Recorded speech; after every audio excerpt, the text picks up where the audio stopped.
It's their actual world first, and I'm not allowed to tell anyone. Like I'm dying. I'm absolutely dying to tell people, but I can't. People like you and I, we come up with ideas when things are not so busy. I got some time. Yeah. I can do this. I'll do a national podcast for you. It's like, I'm going to run 3 events in 1 year, and we'll do this and that. It's like, it's not that bad. I opened it up, and I was like, "Whoa, holy shit!" And she's looking at it, and she's like, "What are they doing for us?" I was like, "They're giving us 1 trestle table and 2." What? You don't leave any room for things to go wrong. And then things go wrong, you're like, man, here until the middle of the night, every night.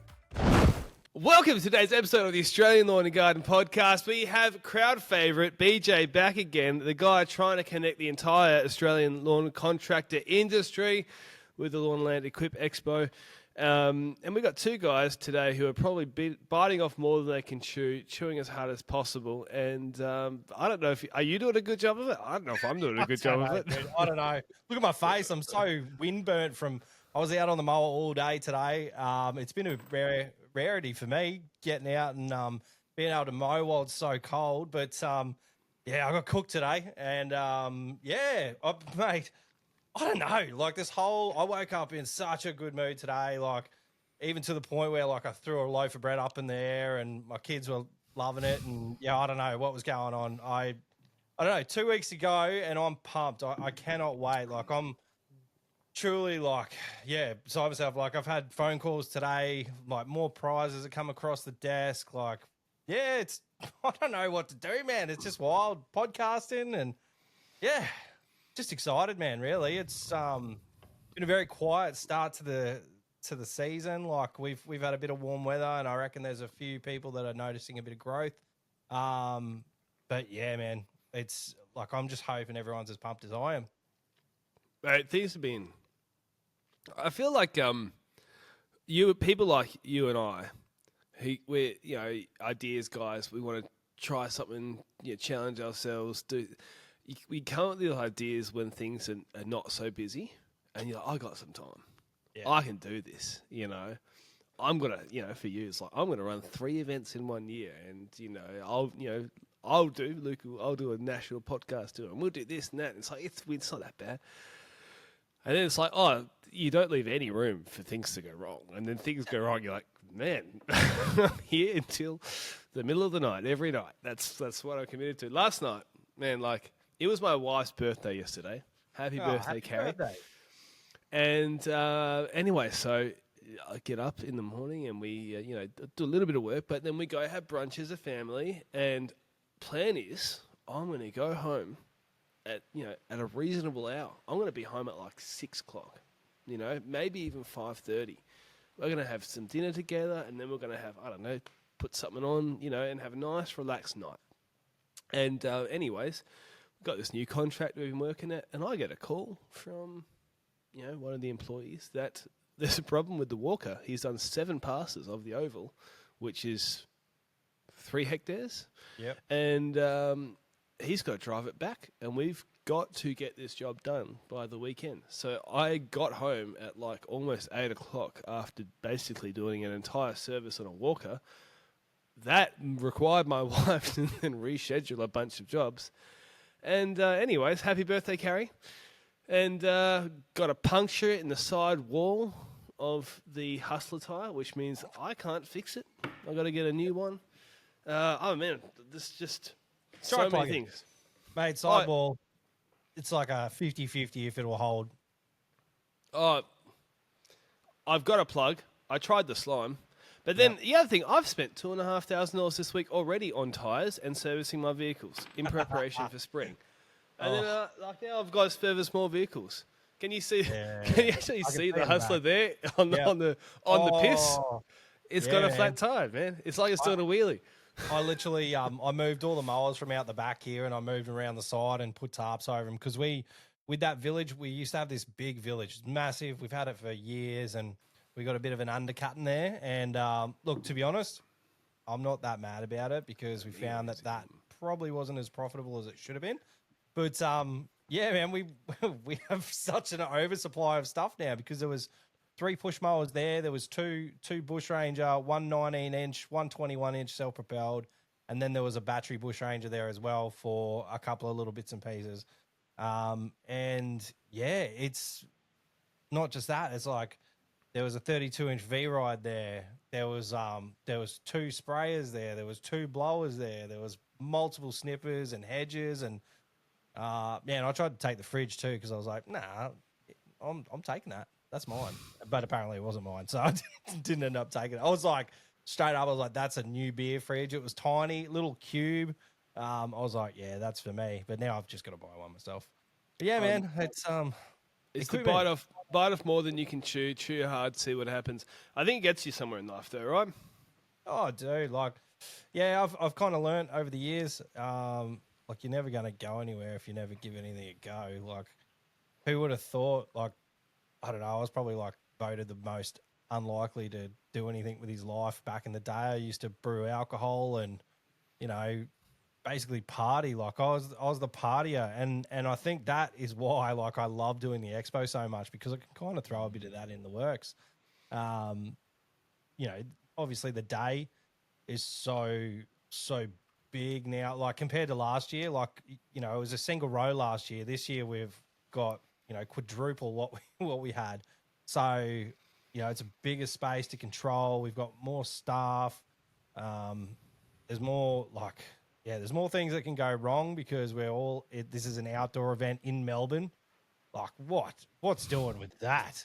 Like Sydney's Who having made that choice? Oh man, like everybody's just so keen for demos, and me included. Like I don't want to muck around and, you know, get people in front of equipment if they can't touch it because, you know, you can buy a piece of equipment out of the shop, like, and take it home and be like, oh, this doesn't feel as good as it looked.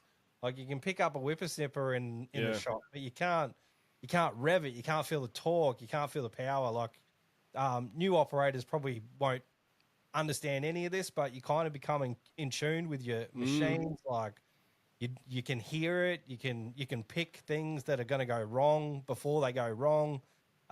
You can hear when something's wearing out. You can hear when your line's too long in your whippersnipper. And like I think doing demos kind of gives you a bit of an insight into what the actual machine is capable of. And if you're a seasoned operator, like you'll know a bit more than the new person. But man, like there'll be so many contractors there. You can just be like, "Oi, is that squealing noise normal?" to the guy next to you or the girl next to you, and they should be able to say, "Yeah, or no." I can't believe how many people are coming though. Like we haven't got exact numbers because we're not doing like a pre-register, but we are doing tickets, and it's not really, we haven't enforced it or anything like that because it's a free event. But on the day, we'll get a good count because if you don't have a ticket on the day, you can't be in the draw for the Cenex major prize. So if you want a zero turn, you got to register and get yourself a ticket. Yeah, on the equipment thing, it's funny, you don't realize how much knowledge and feel you have after a few years until, you know, like there's some stories that we have. Like I remember I walked up to a job, a guy was mowing with the HRU 216, one of our employees, and I'm like, that air filter's full. And he's like, what do you mean? I was like, I can hear that air filter is full. And I took the air filter out, tap it on the ground, like, yeah, all this stuff comes out, take it out, and it's running. It's not to the point where it's like really, really struggling, but you've done it enough that you know that, you know, if you haven't taken the spark arrestor off on your, you know, your line trimmer, you go, I know that sound. I know what it's like. And I'm totally with you. Like, nothing can replace, which is why I love what you're doing, nothing can replace that hands-on experience that you get. And, you know, what we do with Makers Month is the first part of a sort of buyer's journey on a big purchase where they can see perhaps somebody else using it or somebody else testing it, what Tim the Lawnmower Man does with his turf and tools. But at the end of the day, like, you might love a machine, whatever machine that is, and I might just get on it and I just go, for whatever reason, I just don't like the feel. You love the feel. I don't like the feel. You love the way it operates. I don't like the way it operates. And it's got nothing to do with the machine being good or bad. It's just preference. And that's why, like, those demos, so people get behind it. Get behind totally. It's funny you say that because you know, I've got sit downs and standers in most sizes now. Like I've got a 48, a 32, and 261s. And like I'm a sit down guy. Like, you know, I don't feel like I'm a lazy person. I just feel like my job like a sit down suits them way better. But the boys like they love the standers. So they like the only reason I got got a V ride like a 61 was because they prefer to stand and they do smaller jobs than me. Like, you know, I'll be sitting on a mile for 10 hours in a day. Like the only time I'll jump off is when Lou brings me a iced coffee for lunch or something like that. And I'll get a sneaky peck on the cheek and back to it. So like, and that's what I love to do. Like I'm not complaining about mowing that much, but yeah, for them, they're on and off machines. Like they'll do, you know, an hour here and 20 minutes there and 40 minutes there. And it's just more convenient for them just to step off. And I don't particularly dislike standers. Like it's just my personal preference, like you said. And same with when it comes to whippies. And, you know, there's a lot of people who, you know, love still. I haven't tried still. It's the only whippersnipper brand I haven't tried, which is crazy. But yeah, like I've landed with Bushranger. I love their equipment. It works for me. And, you know, there's tons of people that say like, oh, we love our Shindawa. I'm like, yeah, well, you know, that's probably because it feels good to you. It feels natural. Like even my boys, like we've got Huskies and they're a little bit lighter and they're like, it's not really for, oh, they got a little bit less fuel capacity and like everything has its little thing. And like when you find something that suits you and the way you work, you know, you keep going back to it. So that's how I kind of do it, kind of get in tune with the equipment. But yeah, you can hear it. Do you feel like with the standard stuff that got a little bit overhyped a few years ago? Like people really try to like sell the stand-on idea? Yeah, yes and no. Like I have a 32-inch stander, and I can honestly say it's still one of the best investments I ever made. Like that little stander has done like 700 or something hours, and it's made so much money, and it's a really good machine. Like you pretty much with the Skag one anyway. Like you can pretty much outmow most 42-inch machines that are on the market.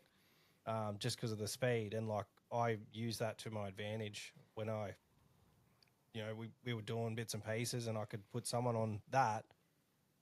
We could have access at heaps of jobs, but they could still actually make an impact on something that we're mowing with some size. And I'd be on the 48, someone would be on the 32. So yeah, we'd hit a fair bit of ground. I think, like obviously there was heaps of hype about it, but I don't know if it was like overhyped because I think there's so many positives to them. It's just, you know, I prefer to sit down. That's my, maybe I am being lazy. No, I'm with you. I prefer to sit down, but I think like where the stand-ons are really strong is one when you've not got much storage space at home and you want to get into that ride-on world. They are a smaller footprint. And if, you know, you can do a job with a 32 stander instead of a 42 sit down, then you can store it a lot easier. But then also like stay space on the trailer, a little bit of maneuverability advantage, I think, like visibility. So there are strengths to them. But I think what happens is a lot of guys feel like the next answer to their business problems is a piece of equipment, and they ask too much of the equipment to solve issues for them. And it's like instead of it just being a tool, it's like, this is what's going to take my business to the next level. And it's like, maybe, I don't know, but I don't know. You just see, I've seen over the last years, everybody's seen them. You know, it's not uncommon for a stander to be up with like 20 hours. Yeah. Because someone just 100%. Bought something and it just did not suit them, you know? Yeah. Yeah, it is funny. Like it took a little while to get used to like turning in backyards and tight spaces and things like that. But a lot of the stuff I used it on were villages, and these villages would have these tiny little access points in between units and like housing villages that had the same thing, where there was literally like 35 to 40 inches in between the units, and I could just power through it and just mulch and or even throw the catch pro on it and catch if I had to. They just very, very good machines, and they took the pressure off of me. Like something that I used to do by myself in a day and a half, my guys, there's 2 guys on site now doing it in a day. So, you know, they don't have the 32 anymore. Or, I mean, they could have it now, but they've got a 61. So they're kind of making up time on the big patches now. But yeah, it's each to their own. Like I'd never push someone to get something without them actually doing their research. I see a lot of people buy those machines on impulse, and it's like, yeah, they're cool to have. It's always cool to get new equipment, but you really have to do your research and make sure it's the right machine for you. Because if it's not, then you're going to lose. Yeah, I don't even know what they resell for now. Like, you know, it's really rare that you see like one with 700 or 800 hours up for sale. Like normally it is a really low hour machine, which is wild. No, I'm with you. It's either it's the perfect fit for somebody and they use it until it dies, or someone got too excited, didn't do enough research, didn't think it through deep enough. And it's often guys who are newer in business and they don't know what direction they really want to take.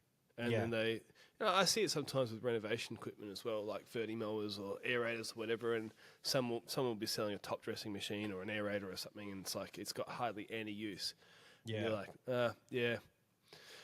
I think an aerator would be an easy thing to sell. Like I would love to have an aerator, like a Billy Goat or something like that, because I do offer those services from time to time.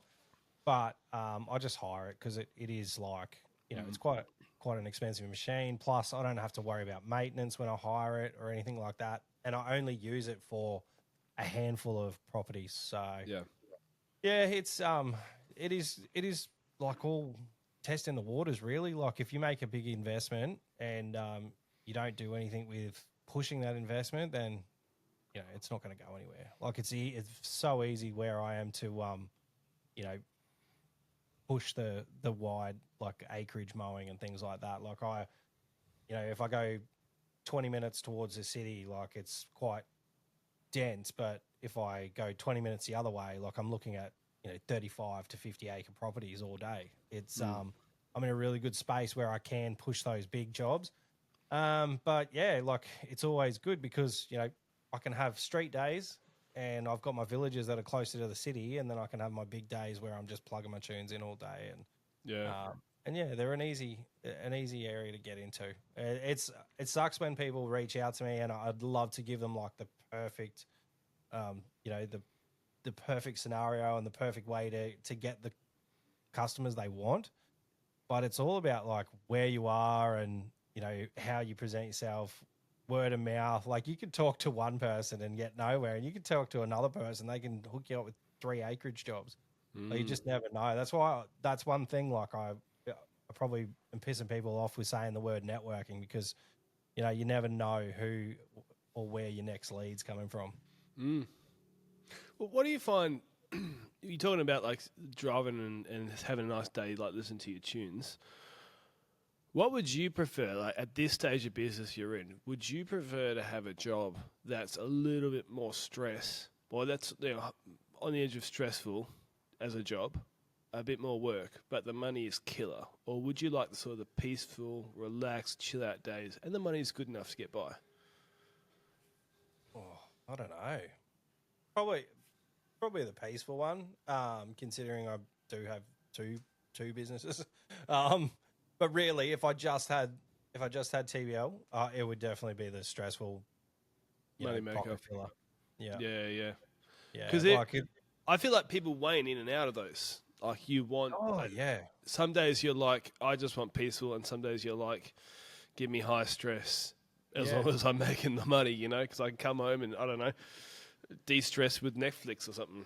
Yeah, I think once you put, if you're a solo operator, I think it's quite an easy task to have like a pretty cruisy lifestyle business. I think once you put staff on, then like you have extra responsibilities and, you know, extra costs and insurances and all that extra stuff. So with my business, I feel like I'm pretty not stressed, but, you know, I've learned to pivot a lot because we've got, you know, even today, it's supposed to be 10 to 20 mils today, 10 to 20 mils tomorrow. We had blue skies and we probably had like 10, 15 random little showers roll through.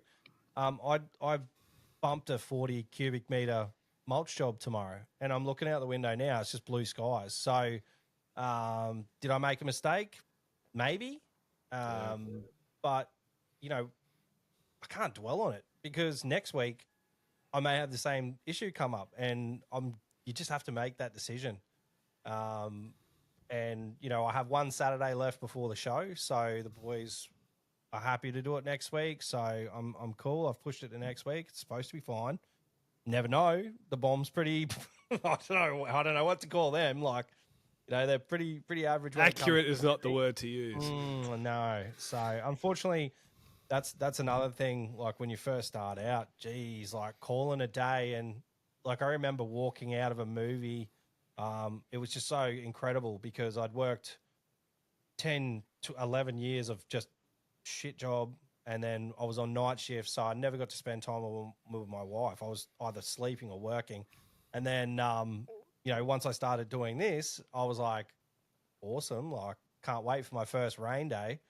And then I got my first rain day and I messaged all my customers and said, look, no good, I'm calling the day. And I was like, Lou, we're going to the movies. And we walked into the movies when it was like, it was spitting. It wasn't too bad. But then I walked out and it was blue skies. All the rain in the car park was dried.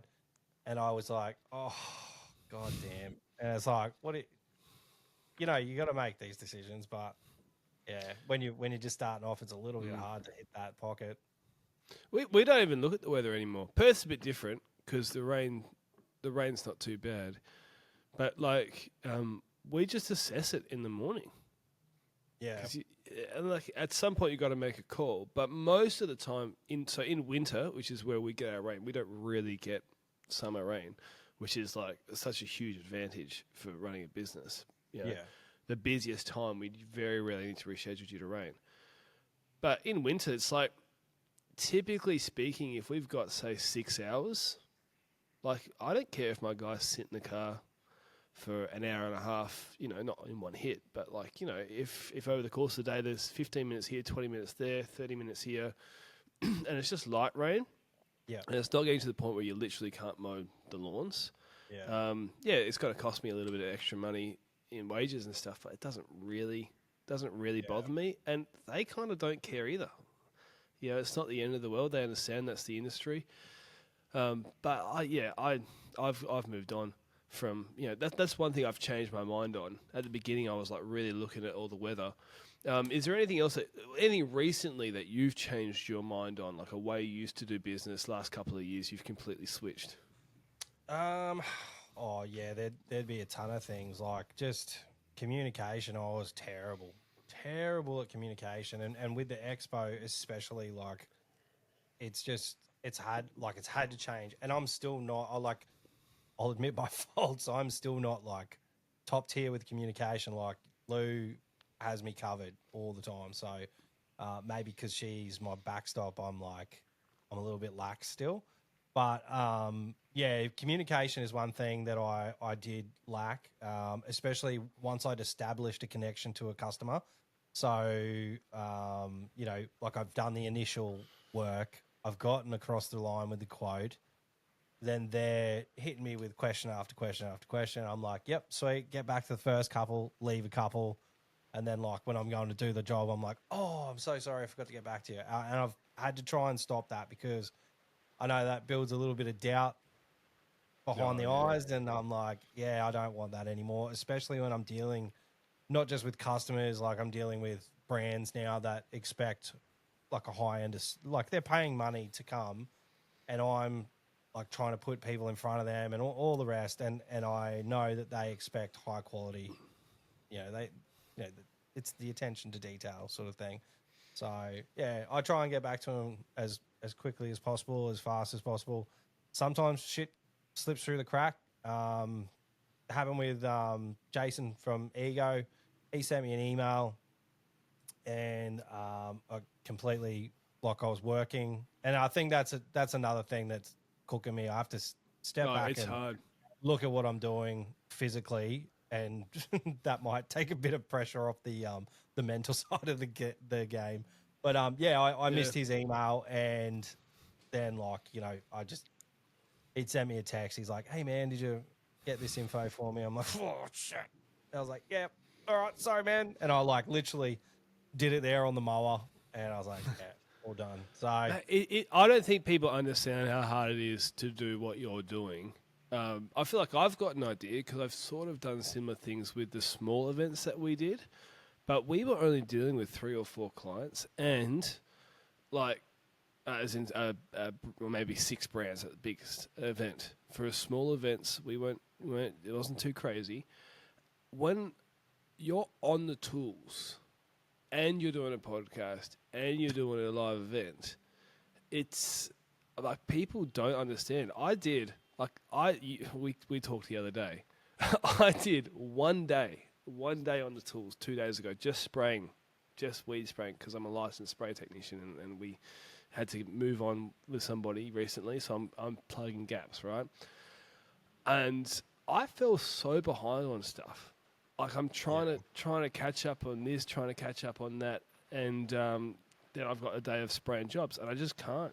You just can't do stuff, and I'm calling people, driving between jobs, and trying to. So how are you handling it all? I mean, are you handling it all? Yeah, look, I am, and one of my favorite things is like, obviously that's part and parcel why I did start the Into the Green podcast, is because I just love talking to people. I think, people's stories like are just awesome. Like it just gives you such a, I don't know, gives you something to think about, and everyone's got their own little story. But yeah, I don't know, like when we first sent out all the prospectus and stuff to all the brands that we had from the year before, we got absolutely peppered. And by we, I mean me, because my number was the only one on the form. So like I'd be mowing, I'd say, look, I'm on the 40 acres, and I would be getting clubbed with, I think at one stage I got like 22 phone calls in one day. Yeah. And like, even if they're quick phone calls, it's still a stop, answer, figure out things. And then obviously like I'm talking to my staff as well. Like at that time I had like an extra site that we were maintaining. Then I'm talking to customers, and it just gets wild. And like, although I love that part, that's why I've had to sort of take a step back and think like, where can I like chill? Like, do I need one day a week where I'm available all day? Make that my podcasting day or something like that. I'll do a podcast one day a week and then release it, whenever. But also have that day for people to call me, but you never know. Like things come up all the time, and sometimes people have like very small windows. Like JP from T-Quip, like that guy is all over the place. Like his lifestyle is he's in Croatia right now. Yeah, he's in Croatia, and like he's just bouncing around the countryside, and like I'm trying to talk to him, and he messaged me from he was somewhere, but where was he before Croatia? It was somewhere else. Germany. Yeah, I've been trying to deal with him too. We're doing some episodes for Makers Month, so we're both trying to talk to him at the moment. And he's a nice guy, but have you talked to Caroline at T-Quit much? No, never. I've only ever dealt with JP. Yeah, she's like one of the admins there, and sometimes I just call her. Like sometimes I'm just like, it depends what the answer is or the question is, and but you know what? One of the good things about them, I don't know if this is your experience, they pay quickly, and it's really nice. It's good. Like sometimes these really, really big companies, I won't name names, but there's 17,000 people you've got to talk to get an invoice sorted. There was one company, again, I'm not going to name names, but there's one company we did some stuff for, and we literally could not get paid by them unless we had a fax machine. We had to, it was... You have a fax machine these days? Exactly. We had to fax... You have a fax machine now? Did you have to get one? No. No. I told them, just send me some tools instead, right? Can you just send me tools? Can we just do that instead? We'll just delete the invoice? Like, yes, we can do that. And so I just got some tools. And we were talking, it was over $1,000. Wow. So it was like, but I'm like, man, like this is such an antiquated, but there's 400 billion people who work for them, and it's like you're never going to get, So, Yeah. but that's the other stuff that like people don't realize. Like, there's so many little moving parts to doing an event like what you're doing, and some of it's getting paid and organising this and organising that, and you go through all this weather, so all this stuff, and then eventually it rains. I don't know. Yeah. Oh, mate, we like not just that. Like we're already getting quotes in for next year's venues. So, some of the venues, man, I can tell you right now, are astronomical. Like, I'm just like, I opened it up and I was like, whoa! Like my mum was over and I was like, holy shit! And then I got Lou in and she's looking at it and she's like, what is going on? What are they doing for us? I was like, this doesn't even, they're giving us one trestle table and two. What? I was just looking at it. I was like, well, that's off the cards. Beautiful. It would have been like. Yeah, but how much money are we talking? We're talking tens of thousands of dollars? Is that what we're tens of thousands of dollars to hire a venue for one day? Yeah. Oh man. It's nuts. Yeah, tens and not much change out of another 10. And if you were to charge $10 for a ticket, it wouldn't someone on the LMCA is going to be like, "How dare he?" Yeah, I know. And it look, and no one knows the cost. And look, I don't even care about the cost because, like, it's a stepping stone because, we're up against. Well, you know what? I won't even say we're up against. Like, we have other things in the Australian, like, all these Agquip and Henty and all, they're all like 60, 70. I think Agquip's 100 years old. Like these guys have been going for years and years and years. Yeah. So we're just this tiny little fish just swimming around. We're like that shitty fish eating off the bottom at the moment, and we'll just keep it like that because I'm happy. Like I'm happy to keep it like really small and I mean, look, compared to those shows, it's small. Like we're at Farm Fest, and there's people like cruising around and they have chopper rides there just so people are going to look at all the equipment. Like it's insane. Like I would love farm equipment's so expensive though. So they sell one of those tractors, it's like $250,000 or more. Yeah. Oh mate, I know back in the day I used to hang out a lot with a guy from Dusty Clay Fertilizers, Clay. And he was telling me like they're first generation farmers in Goondiwindi, and he's like, mate, you wouldn't believe the money that we have in our sheds just sitting there because they do they do seeding and all sorts for other farms as well. So they're like subcontractors to other farms, and like they're a different breed of people. They just never stop working, and they just are amazing people. But geez, it's like they have millions and millions and millions of dollars in their shed, and I'm like squealing over a couple of $30,000 mowers just sitting there. I'm like, yeah, look at me. And they're just like, oh yeah, man. They're like, yeah, it's crazy. Business is so expensive. We just had a guy start with us recently, and one of the things that I do is I every bit of equipment they use, I tell them what their regular retail price is of that piece of equipment, and I'm just providing context. And we're not saying like we just say it's like we're just going to tell you what everything costs because we want you to understand that if something breaks, it's so expensive for the business. Yeah. And this guy, he's never, so he's worked on a golf course before, right? So it's never been in this sort of scenario. And he's thinking, he's told me so many times, like, I didn't realize how expensive it is to run like a business. This morning, he's at we just got some new tires for the truck. So I send him there and,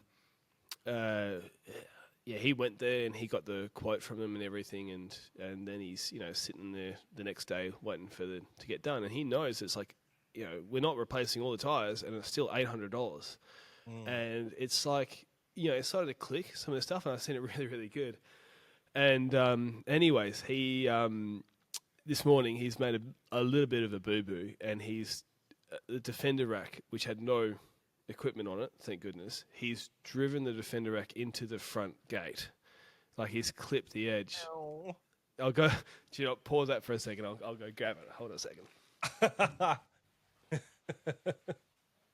Oh no, I can only imagine how bad this is going to be. It's already off the truck.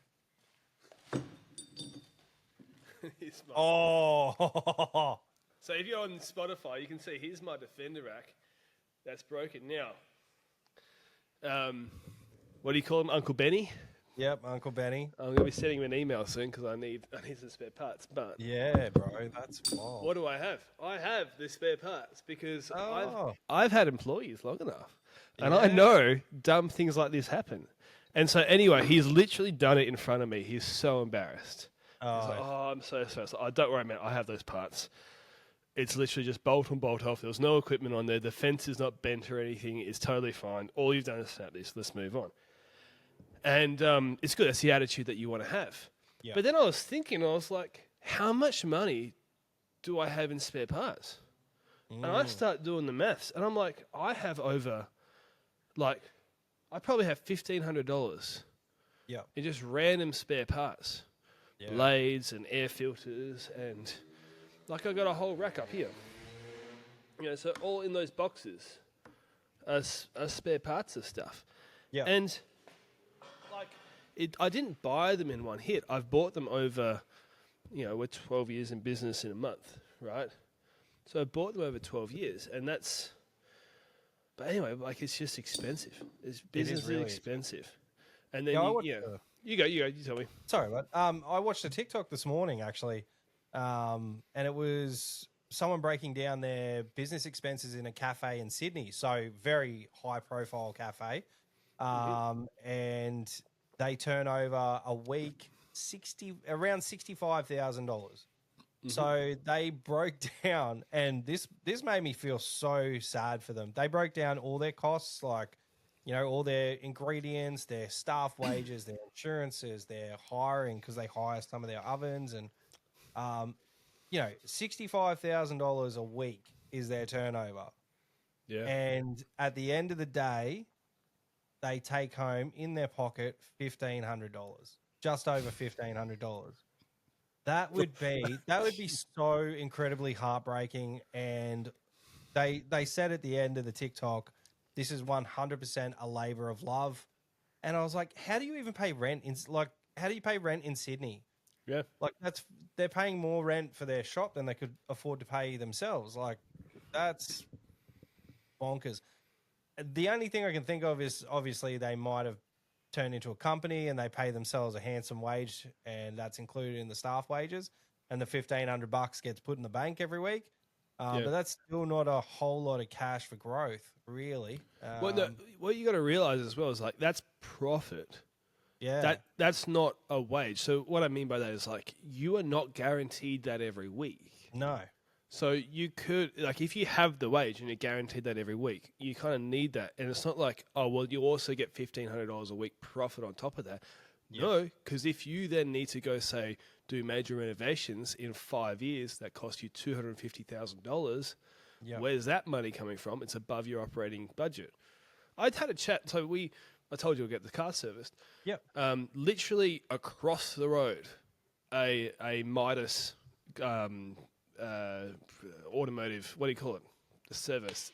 Oh yeah, like a service center. Yeah, they've just moved there, and they were 2 kilometers down the road at a much bigger place. And so I go walk in. I go have a chat with the guy. I was like, oh, I'm so glad you guys have just moved because I literally can just drive 100 meters. Yep. There you are. Walk back. Super convenient for me. And I was like, why did you move? And he goes, the guys kept raising the rent on us, and it got to $22,000 a month, and they had 4 roller doors, right? Now, it's probably like they might be paying close to 10 times what I'm paying for this place for 4 times the size. You know, it's something like that, right? So, and 2K's away. So what the heck? And then he goes, now we're paying $5,000 a month, which is, you know, $17,000 saved. And it's roughly in line per square meter with what I'm paying. So they're getting a fair price. But I was like, $22,000 a month. How did you make any money? So I go, oh, well, have you dropped down in terms of your servicing? And it's like, we're actually doing the same amount of turnover. They, you know, like they weren't using all the bays, and now they've got less bays, but they just make it work. And I was like, man, but that's just people don't realize it's so expensive. Yeah, You know, and think with little things like that, like that's another employee. Like they could hire an apprentice that they've been thinking about getting in for years, but they couldn't Oh, afford to because they're paying such a huge, huge price. huge. Yeah, look, that's one thing. Like, I don't know, I've always claimed like I am not the most business savvy man, and that's why I love to talk to people who are the goods. Like, how else do you learn? Like, there's no same with like the expo. There's no guide. Like everyone's got their self help books and stuff like that. You've put out the Green Biz Mastery course, but like for me, like I'm already in the business, and like I just need like to sharpen some of my pencils really, and yeah, like I don't know, it's wild. Some of the little things that have happened in business in the last couple of years, like losing that massive contract, like $160,000 a year, and obviously I had to put people on the sideline. So I got one guy left and another guy dropped a couple of days. And profit wise, we haven't seen a knock. So like really how much money was coming out of that place? Like it was more, I think that place was more about cash flow for me than anything. They were great payers and there were extras there. And look, to be honest, I'm going and doing most of the extras anyway. Like the backyards have all been pushed onto me, and just the other day we did a cleanup. There was 4 of us there for like maybe an hour, 2 dump runs, and it's like $1,800 cash. I was like, fucking what? I haven't seen this much. I haven't seen cash. Like, Yeah. I don't want to give. I've hidden it. Like I've hidden it from myself, hidden it from my wife, my children. I was like, I just want to keep it. You got to find it again. You hide in such a good spot, you never find it. I just know I've got it. I just treat it like savings. It's somewhere up there. But Oh man, it is pretty fun. Like, I shouldn't say fun, an experience, just learning on the job. It's definitely different to what I used to do. So, yeah. well, I'm thinking this year. Are you? Have you got any big purchases in mind? I'll tell you about mine that I'm thinking of doing. We do. I'm thinking of getting a Gianni Ferrari. Oh yeah. I'm thinking of doing it, and the problem is I don't just have to buy a Gianni Ferrari. I've got to buy a trailer, and I lose a little bit of space here, right?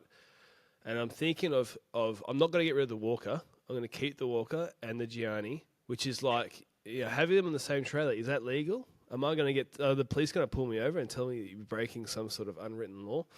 But no, I'm thinking of doing it because we now have the 2 schools, and it's a bigger machine, and the oval is massive at this other school. And I'm looking at that, and I'm like, oh, it feels like a lot of money, and it is a lot of money, but it's not a lot of money because do you have capacity to dump there as well? Do you need to buy a tipper truck? No, we're dumping on site. Oh, perfect. All right. Well, yeah, that's exactly. Yeah. No, we just tell them it's like you can find a space for us on site, or it's going to cost you $400 every time we dump it, or something stupid. Yeah. You give them the I don't want to do it price, and then they go, okay, we'll find a space. Because the other thing is, like, grass clippings break down as long as they're out of the way and they don't smell, but they break down, and you can get a Bobcat in once a year for much, much less, and they can fill up 1 truck because it's just reduced in volume over that time. But now we're looking at this, looking at buying it, and it's like, it feels really expensive to buy. But when you have the work for it and the labor involved, no, it's the employees that are expensive. It's the insurance that is expensive. It's storing. It's the things that you pay every single month over and over and over and over again. They're the things that you really got to watch out for. But anyway, so that's what are you thinking about getting?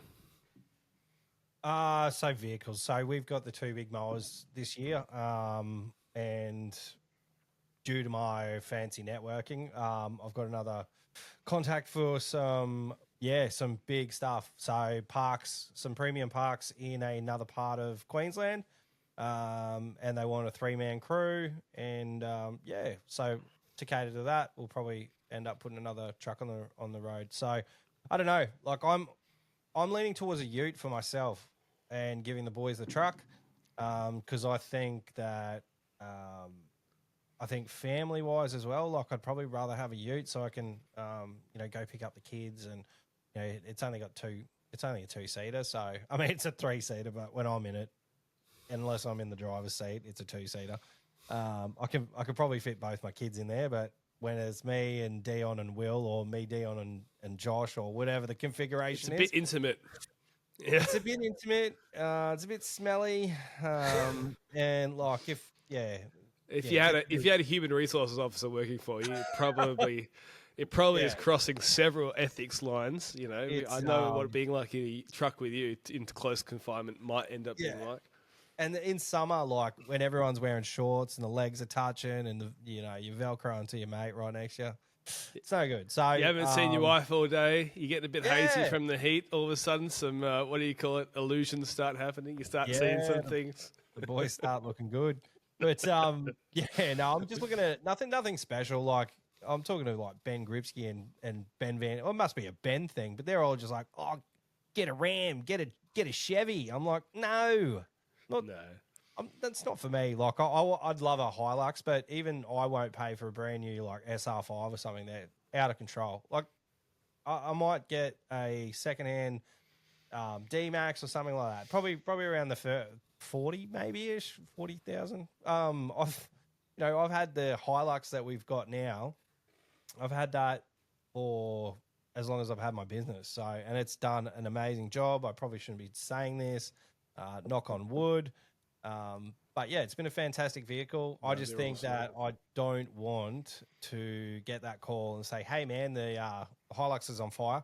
You're going to need to buy a car like today. So I'd like to get ahead of those problems. That's one thing I do in business is I try and anticipate what's going to happen.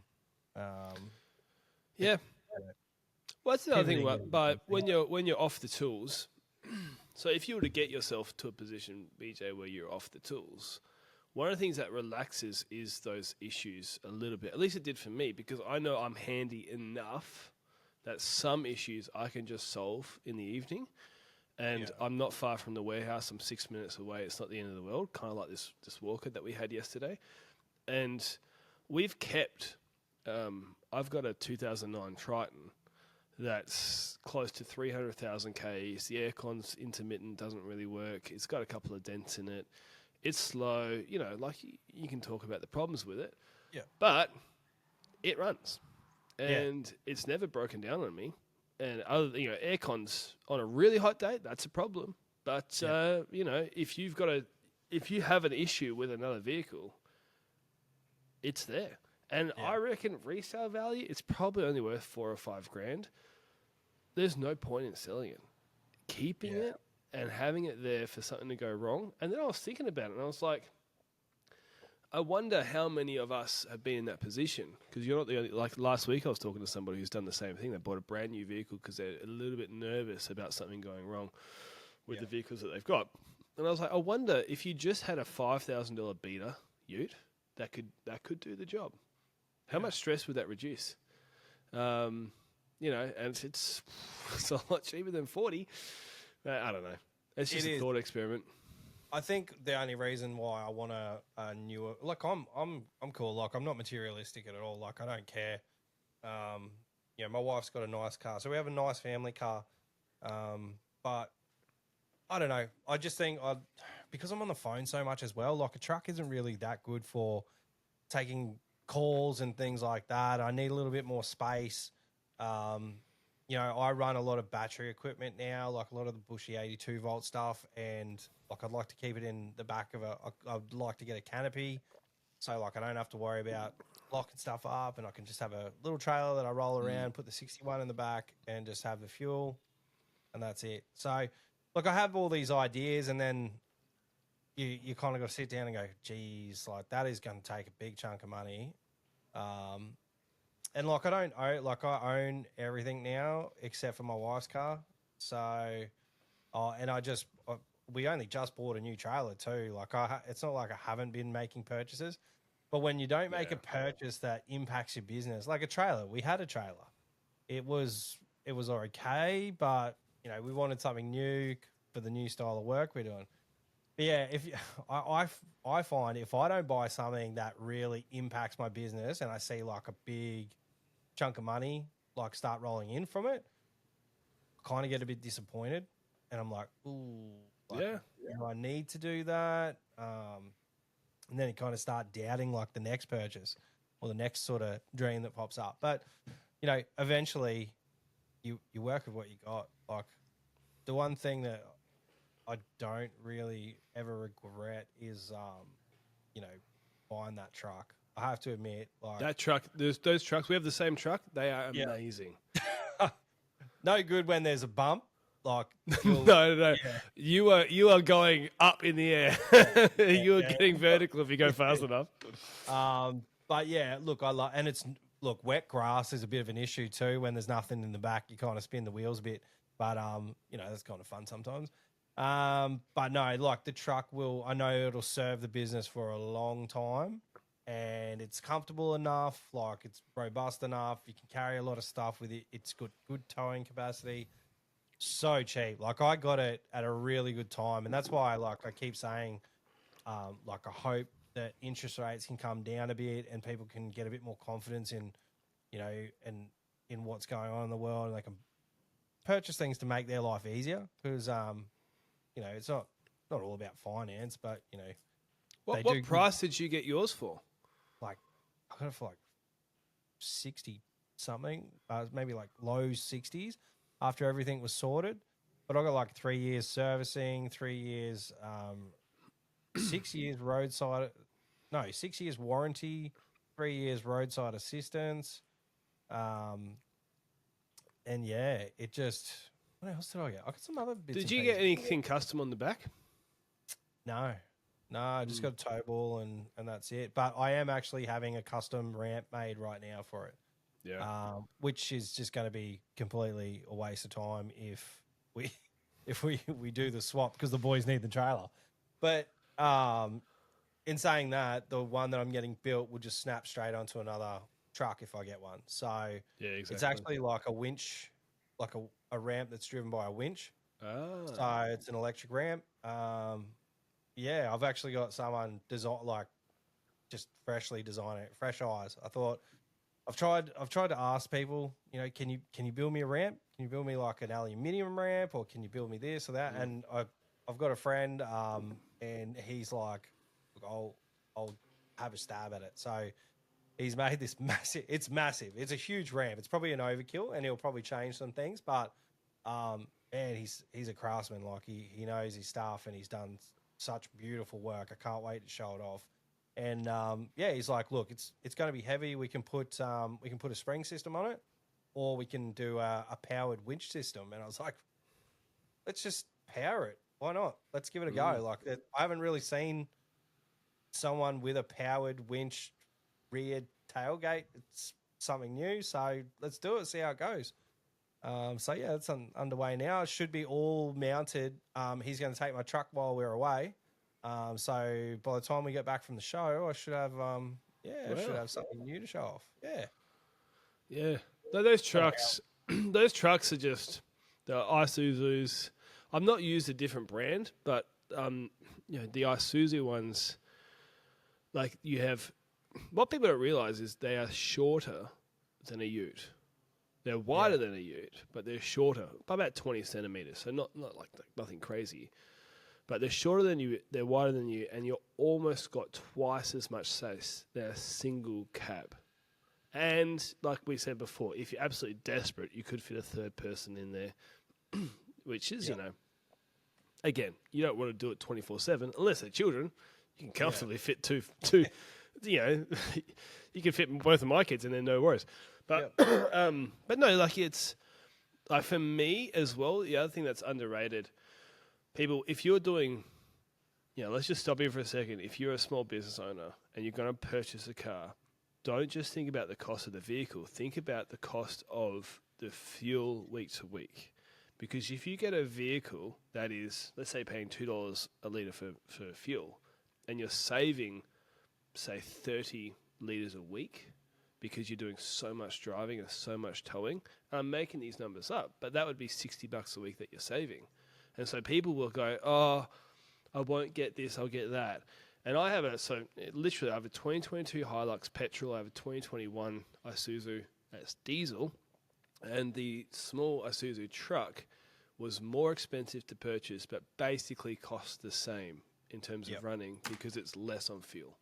And like, I wish I had a thought of that back 4 years ago when I got it. Like, I should have.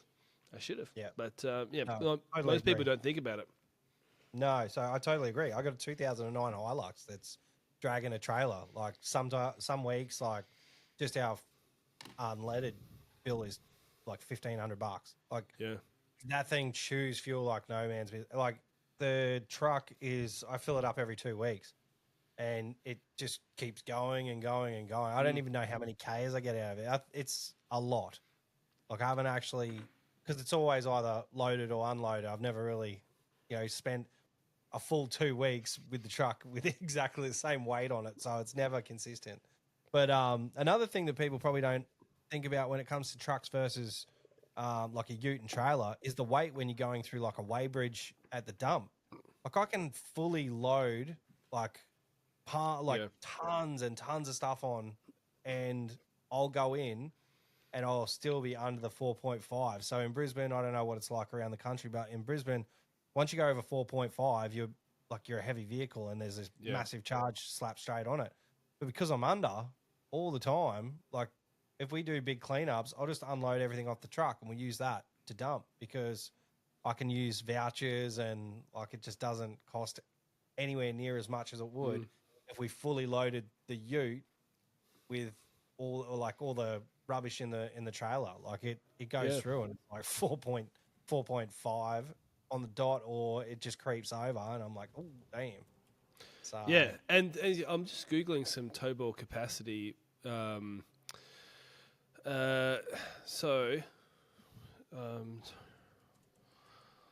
think from memory, tow ball is quite similar between the Hilux and the Isuzu. Yeah, it is. But so I'm just looking that up. But the your towing capacity. So the total towing capacity of the truck is more than what the license is that I have. So the NLR 45150, it's technically a C. They call it C class, but you actually can load it up more if you have the next one up.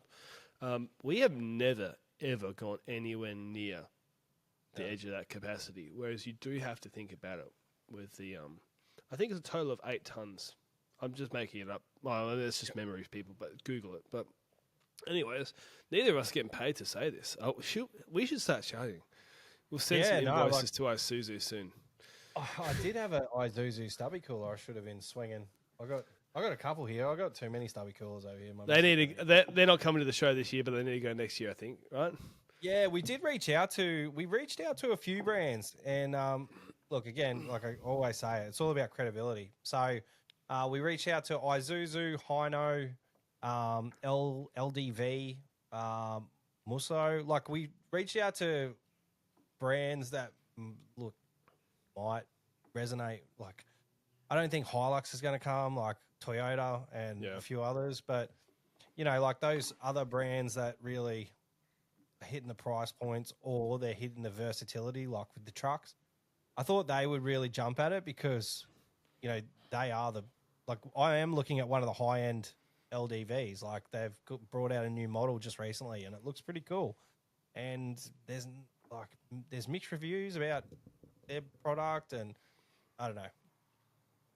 I don't know which way to go, but I do know that the old Hilux is not looking so pretty, and I think I'd rather have the ute and the boys have the truck. Can't imagine how bad it'd smell in summer though in that truck.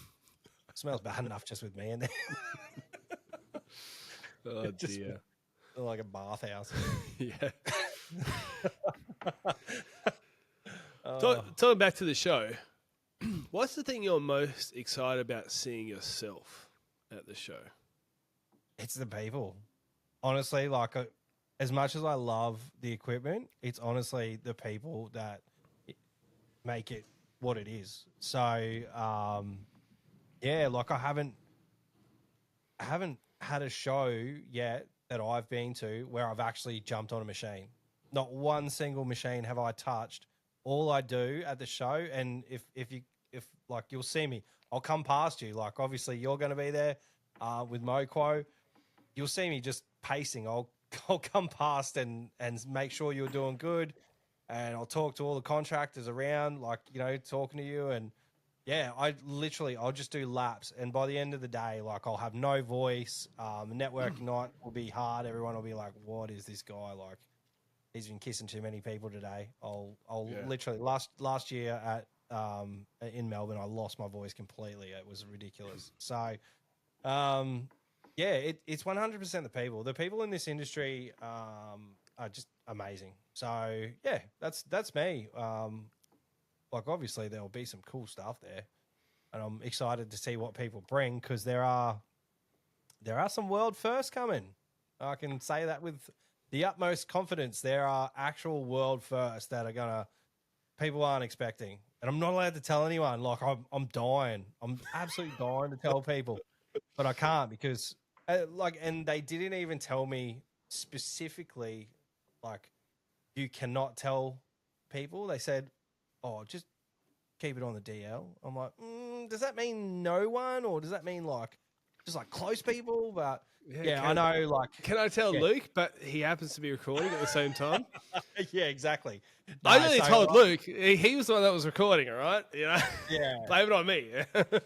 No, but I'm so excited. Like, obviously, Greenworks, they're supporting networking night. So I spoke to Gary this morning, and they're going to put up a prize. Like, I don't even have to ask. Like, they're like, "Hey, would you like to, give something away on the day from us?" And I'm like, "Hell yeah, man!" Like, we'll run raffles on the day, and all of the proceeds of the raffles go to the Heart Kids. We're trying to move away from that so Lou can actually enjoy the day as well, because the last, all the shows, not the last, all the shows, she's been just writing tickets and taking payments. Like we'll have these shirts. If you're looking on Spotify, we'll have these shirts up for sale. We were going to get some merch from Country Trucker Cast. We were too late. I was like, damn it. Like the hat I'm wearing today, like I love this style of hat, and I think contractors would love it too. So I was going to get some Lawn and Land Equip Expo ones made up, which we will definitely have next year. Stubby coolers, all that sort of stuff. But we we spent a lot of money on shirts last year, so we need to sell them first. But yeah, hopefully we can move away from that ticketed system, and we're just going to have like a couple of 100 square games on the table, and people can pay. I don't know, because some of these prizes are quite expensive. Like I'm telling Lou, like we might have to charge like $20 a square and have like a first, second, and third, because if you're paying $20 and there's only 100 people that can actually be in this draw, that's great odds. That's so good odds. Like we've got things like an Ego mower kit with batteries. We've got some full DeWalt kits with whippersnipper, blower, and hedges. We got like 4 of those. So Shane from Lawn Culture has been such a massive help to me this year. Like he's been hooking me up with some numbers, and he honestly, like, he went out of his way. He rang me and he's like, "Hey man, like I'm talking to DeWalt. What do you think about, giving some battery packs away?" I'm like, "Yeah, dude." He's like, "Do you want to give them away?" I'm like, "Dude, you give some away and I'll give some away." So, we've got the mechanical bull, so I'll put one up there as a prize. Like, we're going to be taking people's numbers, like however long they stay on. Like I'm not even going to, I'll say, don't write my name on the board, because I know it's not going to be long.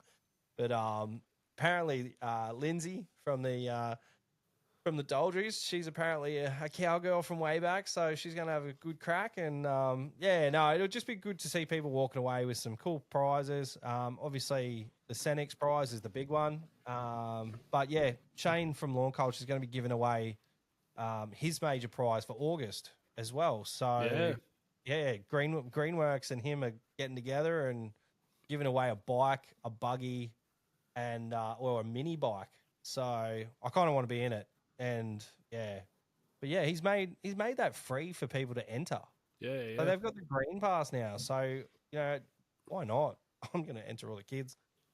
We're we're gonna be having him on soon on the Yeah. podcast. He's a real interesting guy in like that he's trying something that not many people have done in this industry. And you see it with the car stuff, there's lots of guys now who are doing the, give away, win a car or this or that, whatever. But I kind of feel like I'm not interested in buying those tickets because I just feel like no one's ever going to win that. And also, like, some of them get so outlandish. It's like, I don't need a Lamborghini or I don't think I'd fit in a Lamborghini. I mean, I wouldn't be comfortable to drive it. I don't want to insure it either. So I feel like the smaller the prize is, as long as it's relevant, which mowers clearly are for us. Yeah. I'd be like, that's. I don't know. I feel more like interested in entering those competitions with a lesser prize rather than a bigger prize. I mean, you probably got better odds anyway. Like, there's not a million people that like the big ones. Like, what is it, LMCT or whatever? Yeah. That's what I mean. I could only imagine, like, even like we have done the Marta Prize home thing. Like, the amount of people who would like pay big dollars, like hundreds of tickets. Like, I could only imagine. But like, he's just got a subscription. So there's 3 tiers, like a green, a silver, and a gold. Green is free. You get 1 entry every month into both the draws. And then the silver is, I think it's like $4 a week. And you get, I don't want to get it wrong, but I think it's like 5 or 10 entries. And then as you go up, I think it's like the maximum is $9 a week. So yeah, I don't know. It's just it's something different. And it's always good to see someone trying something different. It's Exactly. Variety is the spice of life. I feel like that's the stuff that's actually talking to one of the brands last year, and they were like, it used to be that there was nothing. There was no live events. There was no live tours. There was no giveaways. And now it's like there's a few of us who are actually making stuff happen, and the industry's going to go somewhere because of it. And I feel very strongly that this is one of the best industries to be a part of heading into the future, because there's so much uncertainty around office jobs because of what AI is doing. And now I'm not as pessimistic as some other people are, but maybe the pessimistic people are right. And there's about to be a lot of people losing jobs. And the physical jobs, by everyone's estimation, the plumbers, the electricians, the people in our industry seem to be the ones that are most resilient to the technology as it is right now. And it's really cool that there is these events that, like, the ones that you're doing. Like, when you talk about AgQuip, I'm not interested in going to AgQuip. Yeah. There's something about, like, if you got, I don't even know what numbers you're going to get, but if 1,000 contractors, I'm just pulling a nice big round number out of the sky, 1,000 contractors came to this event, I feel like, one, it's like there'll be a vibe there among the contractors that's different to, say, home gardeners. I've been to some of the shows here in Perth for the home gardeners. 2, it's enough people that it feels like a real big event. But maybe you actually do get to network and you do get to meet some people, Yeah. But that they're the people who you want to talk to. They're probably people who are actually like you. And, maybe you're going to make some friends and build some business, like you say, that networking side of it. Maybe, the cost to fly down is completely dwarfed by the return on investment from, those sorts of things. So, yeah, man, like I'm much more excited to go to your event. I mean, I'm going to your event. I'm not going to any of the other ones. But, like, I couldn't be stuffed going to, like, you got some farming equipment. You got more brands. Yeah. I'm not a farmer, though. Great for the farmers. So I'm really glad that you're doing what you're doing, and I hope it keeps getting bigger and bigger. Oh, me too, man. Like, we've put our heart and soul into it, and obviously, like, if anything was to happen to me, like, I'd love for, the industry to be there for my family as well. Like, that's what it's all about, just being there for each other. And, that's just something that can't really be remade when you're talking about the big shows. I love Farm Fest and AgQuip and all that because it's just different. Like the asthma conference was another one that I went to that Yeah. was like a smaller show, but has like that same vibe. Like everyone was just networking. There were heaps of like amazing new things that like it's our industry, but it's the other side of our industry. Like I'm not like you Well, guys that's over on that's the one that North I Coast. want to do. That's Yeah, that's the one that I would. That's the other one I would do, but I would do that because it's more golf course, it's yeah, sports turf, right? I would do that for Moquo because there's a market in that as well. But I would go there because I'd find it interesting. But yeah, again, it's the smaller. I don't really want to go to these massive, massive things. So yeah, yeah. Well, it'll be interesting to see where asthma is next year. This year's one was really good. It was in Homebush and Sydney. But yeah, I think what they do, like they can correct me if I'm wrong, but I think they have one big show and then they have a smaller show. I'm not sure. Like someone said that to me. I'm just repeating it. So, um, but if that was their smaller show, like it was pretty big. Like the site was like really nice. Like where they have their show, I felt really out of place there. I was just big bearded contractor. I had a different hat on that said like mowing grass, eating ass, and I didn't realize it had that on the back until like my missus pointed it out like a week after I'd been back. So yeah, but that's me. Like I'm not a polished person. Like I went there, I had like my steel caps on, jeans, and everyone else was kind of in vests and chambray shirts and stuff like that. But in saying that, like I just had an incredible day. Like I spent from open till close just walking and talking to people. Like some of the stuff that was there wasn't even interested in. And I got a lot of people from the show to come to our show. So just over the weekend, like we got the trailer manufacturers and Repco. Like Repco was from Asthma Conference. So yeah, can't be, you know, can't be doing these things and not picking up brands, or then I get sort of you're hustling even when you're looking at other yeah, people's events, mate. that's I exactly love well, it. that's the whole reason I went there. I was like, that's where I kind of shine. I met some really cool people, and I got to hang out with Clint from Lawn Hub, and and then make connections with them and talk to Adam Jones, and I got to talk to like Husqvarna face to face. Got Husqvarna face to face, and then got them across the line. Benny Sims was there, so I'd never met him, and it was really good to talk to Benny. Who else was there? Brenton from the Aussie Lawn. Tim the Lawnmower Man was there. We were hanging out. I think people were like, "Who's this fat guy following Tim around?" Because it was one. He was talking to someone, and I was just behind him, and the Staring person at he him was, with a yeah, Mo must eat grass. Which one's got to happen? yeah, Right? yeah. Tim, They were your looking ass is at in me trouble, like mate. they were looking at me just like, "What are you doing? Like, are you waiting for an autograph from Tim?" I'm like, "No, I'm with him." Waiting And for a like he did pash. that video, yeah. I mean, he's not that big, so I could definitely take one if I wanted. But I bet you he's way fitter. He could run so much further and faster than me. Yeah. I reckon Tim would be handy in a fight. I don't know. I Yeah, don't think he would ever want to fight.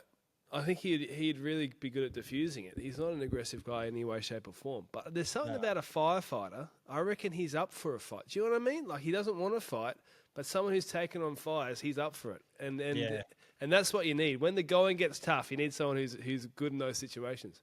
yeah. That's exactly right. How's my new camera? I took your advice and I got myself a 4K camera. Do I look cuter? I mean the cuteness is probably for your wife. But you look clear. It Oh, looks good. good. Now I'll put you on the spot and you cook that. Gee, yeah.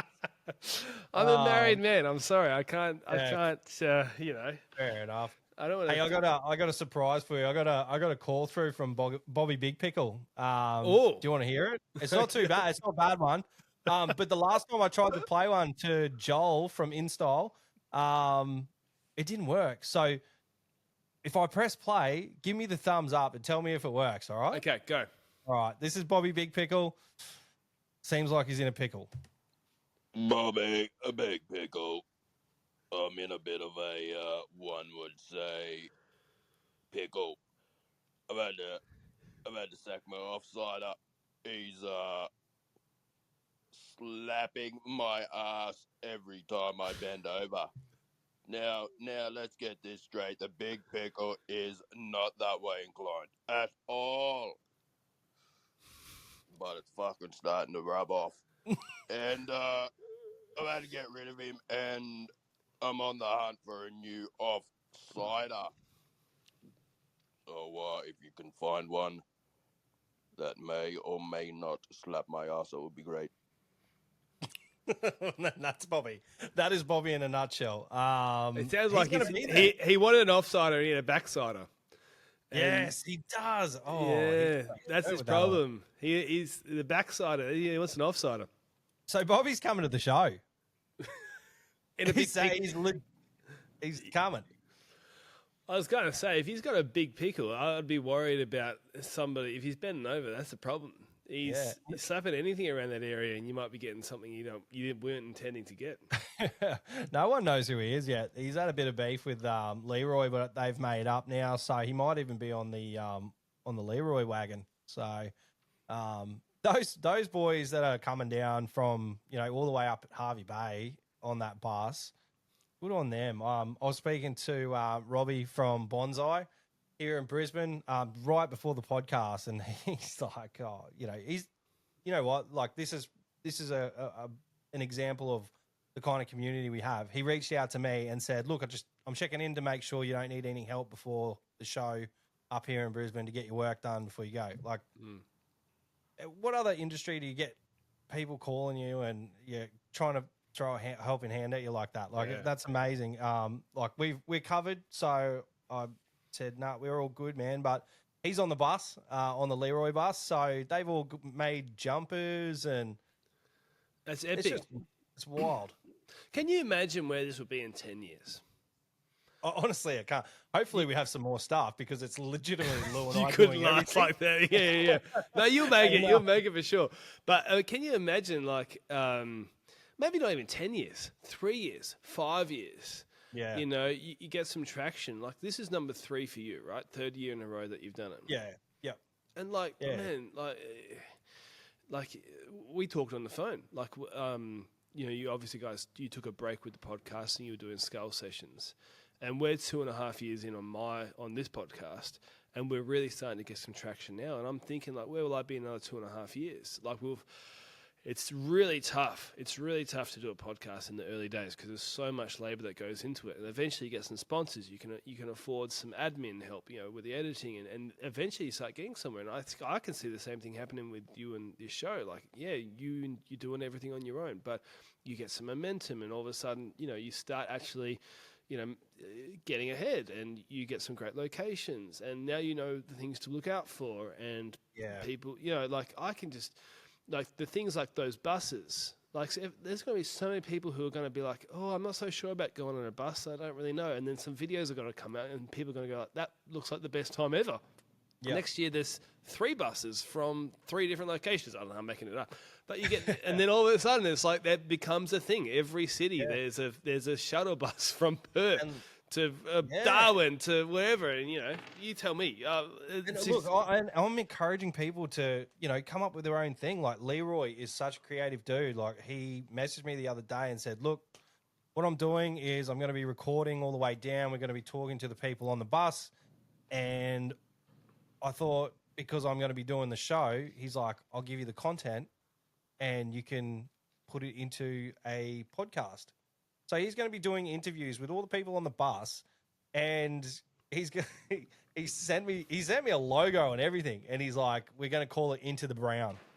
Because we're on the shit bus. So it's going to be called Into the Brown podcast with Leroy. And hopefully it all works out, and I can snap all the stuff together, and I can get some good audio out of it, and just put it all together for people to hear, because I can only imagine the adventure these guys are going to have.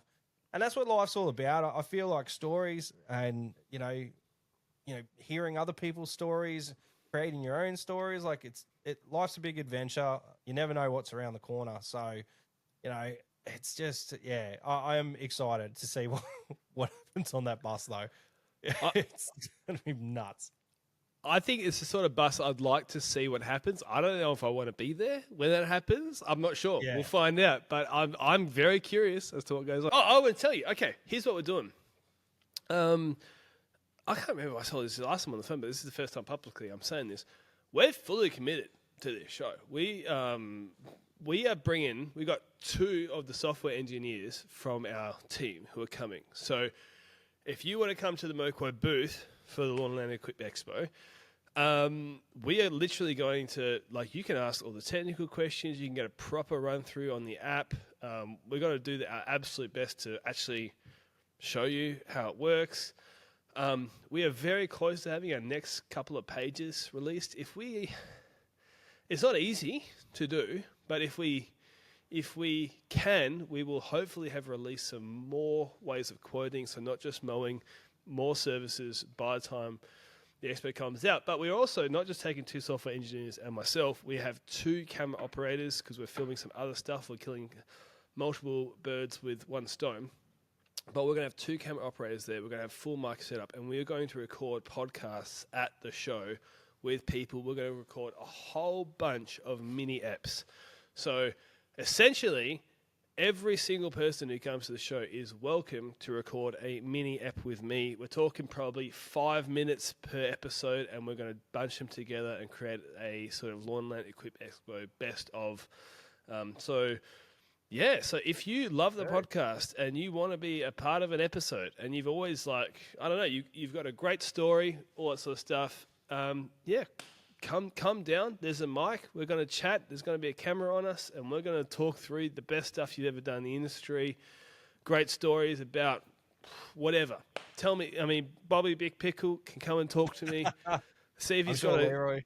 Yeah, Leroy, anybody come, and we might even start walking around, and I mean, it might be a little bit, who knows, might be too busy of a day, but we're fully committing to this show, and obviously everybody coming from Perth, it's not cheap. If it was in Melbourne, it'd be really easy for us, but no, we're fully committing to it, and we'll just give you a bunch of content as well after, so hopefully people get excited for next year, and yeah.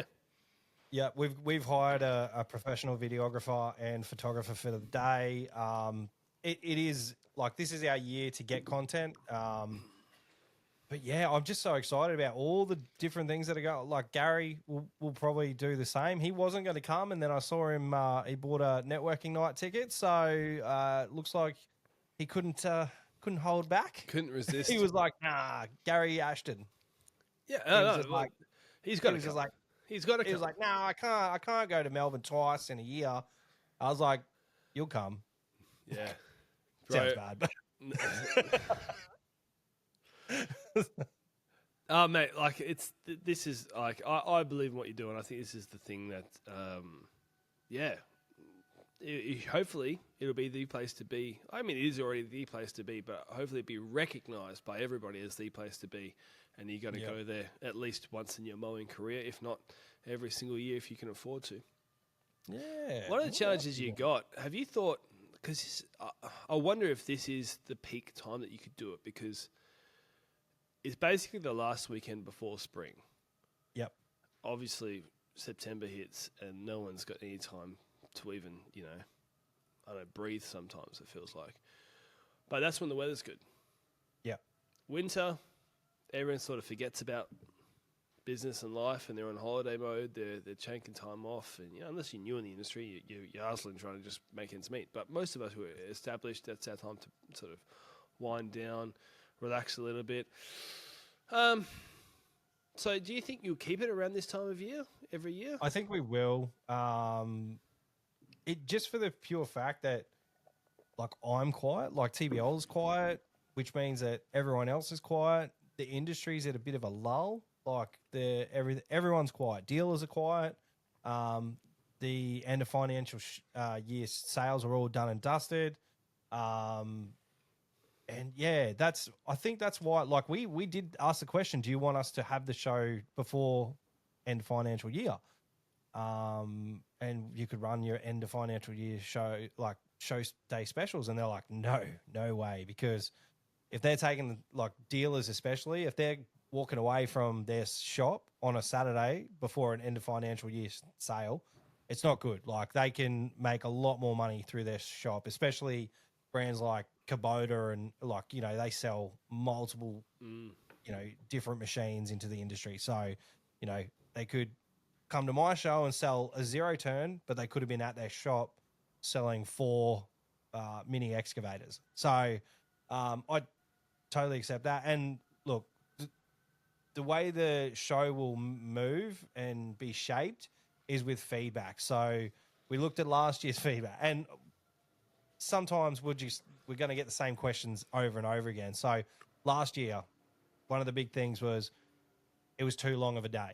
So we took that into account. We shortened the day up, and then the first 2 comments when I put out the list was, we're not going to have enough time to get around to everything. I'm like, you are going to, it's 5 hours. Like, you're going to have enough time. Like, then there's the networking night. Like, if people were quick and got onto the networking night tickets, I think, honestly, like, the fact that that's almost sold out is blowing my mind. Like, last year, Ego put on free drinks at a brewery just down the road from the show. And there was free food as well. And yeah, it didn't, like, there was probably maybe 40 people, but doing the expo and then doing the networking night so close to the expo and having a couple of key people speaking on the night, it's just like changed the dynamic, and brands as well as contractors are jumping on in droves. Like we sold like 80-ish tickets, like snap of the fingers, they were gone. And then like it's taken a little while to get rid of the rest, but like we're almost full. I think we're about 10, 15 off capacity. So, yeah, there'll be about 140 people there on the night. All my staff will be there. I think there's 6 of us. Ben from Catch Pro, Tim the Lawnmower Man. I'm hoping he's coming. He better be coming. Gary will be there. If he's not, we said we. What was that? You've got a ticket, don't you? I don't have a ticket. That's because of my health, not anything else. Though, if I was a fully functioning human being, I would have a ticket. But there's a certain point where if I take on too much, we'll see. Because what I might just do is I might just hit you up in the afternoon and be like, we'll keep one. Can I sneak in? Because because of my autoimmune disease, I was telling you on the phone before. Like, I've had a pretty shocking run since about November last year, and I go in and out of good and bad seasons. But yeah, I've done one mowing job, I think, in the last 12 months. Walking mowing job, one residential mowing job. Just because but if I do too much, and like doing the show, I've got like a day off beforehand. I've got the day off after. I can do the show, but I don't want to commit too much. But that's just me. I think Phil and Amelin have booked tickets, the software guys from our team. So we'll see. Yeah, cool. But anyways, man, like it's anyway, we're getting up to about an hour and a half here, but I couldn't support what you're doing anymore. I hope the people listening here, anyone who's been on the fence, you should go. And I know it's if you're not in Melbourne, it's not cheap, right? And if you're struggling in business, I totally understand it. You probably do have other things you could put your money into that are better. But if you are established in business and you actually could afford it, and you're like, just go. I reckon you won't regret it. And it is something that you're sort of doing for the good of the industry in a certain degree. Because if the more numbers that BJ gets, the more the brands go, oh, we should support this next year. And it gets bigger and bigger and bigger. And it becomes something, obviously everyone, hopefully it doesn't come across as a high pressure thing, where it's like, if you don't do it, we don't love you. But if you're on the fence, tip over the fence. That's honestly how it works. Like, without the support of the industry, there is no show. So, look, we've got so many good people in the background, like from, obviously our major sponsors, Bushranger and Ego. Then we've got like Greenworks, Cenex, Skag have had my back from the start. Like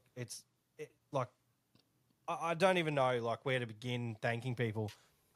It's going to be one of those things on the night where I'm going to probably gum up a bit and get a bit emotional. But look, just everybody's just so forthcoming with information and like you know, there's no burden on them to give you a bit of knowledge. Like they're just like, yeah, you know, this is how I do things. And because it's like one show this year, there's a lot of people coming from interstate. There's people coming from Darwin, Atherton, Tablelands, like Brisbane, South Australia. So you're going to have all these contractors, and I feel like it might actually get conversations starting around, like everyone's always like, oh, you know, you have to have this price and like talk about pricing. But I know that people in South Australia are probably not charging as much as people in Sydney. Sydney people are probably not, are probably charging more than Brisbane. And, you know, like getting everyone together and having like reasonable conversations and saying, like,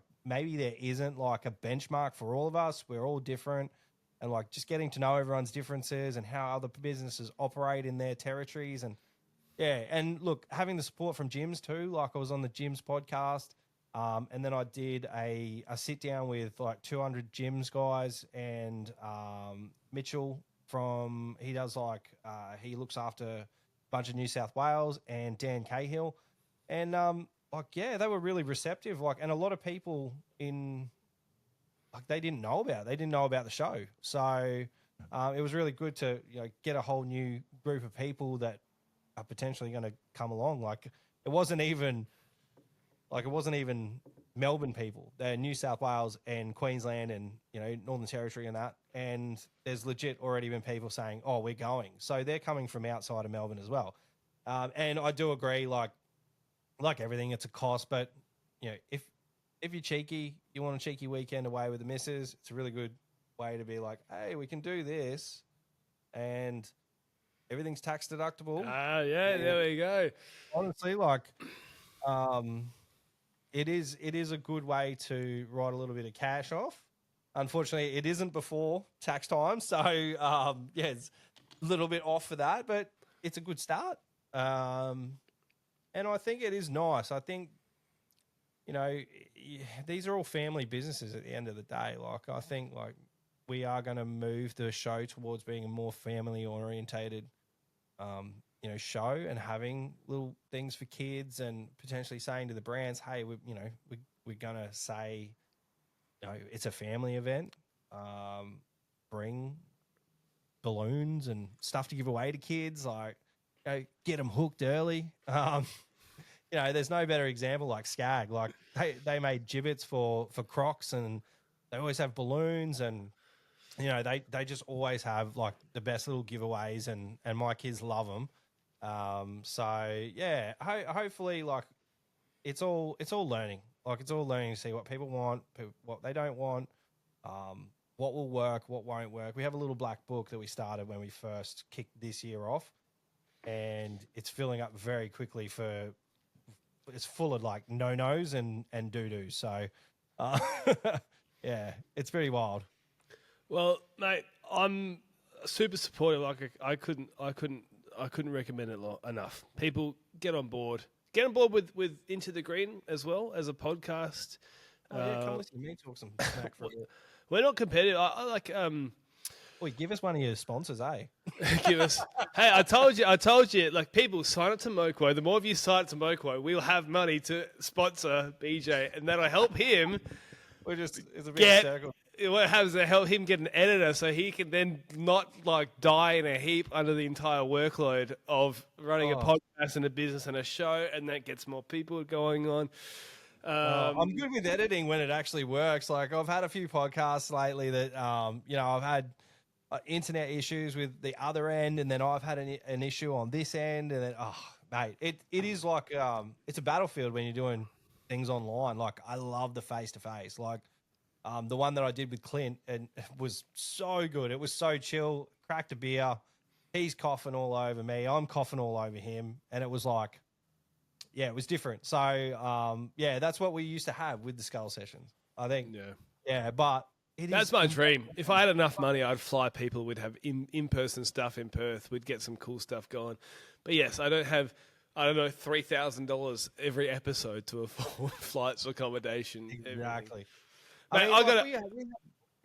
have plans. We'll cruise across to Perth one day, and we'll do an in-person. Yeah, and if you come across, we'll do an event here. Yeah, sweet. If Do you it. come across, we'll do an event here, and we can have people. I don't know, maybe do a live podcast, get 20 or 30, or maybe even 35 people. I don't know. Like, do you reckon we could pull that many people in Perth?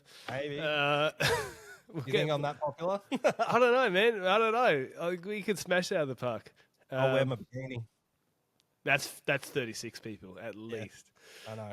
Mate, I gotta get off. I gotta get off because my wife is legitimately calling me. Someone's died. I reckon. No, that was a joke. No, it hasn't. don't. Go. But people, go support the pod and go support Lawn and Land Equip Expo. And thank you so much, BJ, for coming on, and everyone else. Bye. We'll see you in the next podcast.